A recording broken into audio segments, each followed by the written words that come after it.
আসসালামু আলাইকুম বন্ধুরা, কেমন আছেন? আশা করি ভালো আছেন। আজ শুক্রবার, সরকারি ছুটির দিন। আমরা ঘুরতে গেলাম ৩০০ ফিটের নীলা মার্কেট। তো অসাধারণ রাস্তা। নীলা মার্কেটে ঘুরতে ঘুরতে আমরা খাবো আজকে হাঁসের মাংস আর চাপড়ি। তো দেখতে থাকুন।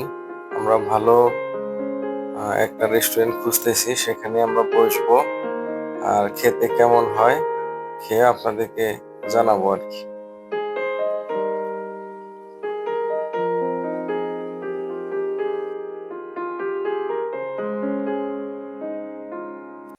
আমরা খুঁজতে খুঁজতে একটা রেস্টুরেন্টে এসে পৌঁছালাম।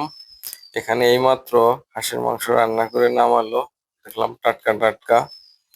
তো আমরা নিয়ে নিলাম 2 প্লেট হাঁসের মাংস, 250 টাকা প্লেট।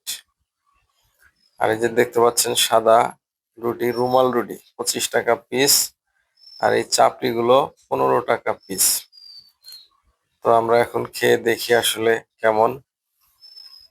এই রেস্টুরেন্টটা নদীর পাড়ে হয়, খুব সুন্দর দৃশ্য দেখতে দেখতে আপনারা খেতে পারবেন।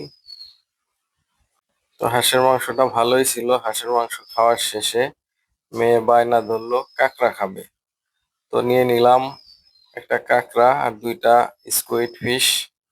তো এগুলো ফ্রাই করে দিল, খুবই চমৎকার, চিংড়ি মাছের মতো খেতে, ভালোই সুস্বাদু।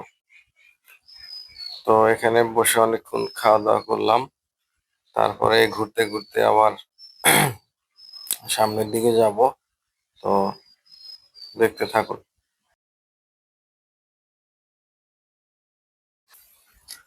কাঁকড়া খেয়ে দিয়ে আমরা আবার একটু হাঁটলাম। হেঁটে চায়ের চায়ের দোকানে চলে গেলাম। এক ভাই মাটির কাপে চা বিক্রি করছে, 60 টাকা কাপ। ভালোই খেতে, চাগুলো ভালো আছে। এটা আমরা এর আগে ইন্ডিয়াতে এরকম খেয়েছিলাম মাটির কাপে। তো আমাদের দেশে মাটির কাপে চা বিক্রি শুরু হয়েছে, ভালোই, খারাপ না, খেতেও বেশ সুস্বাদু আর কি।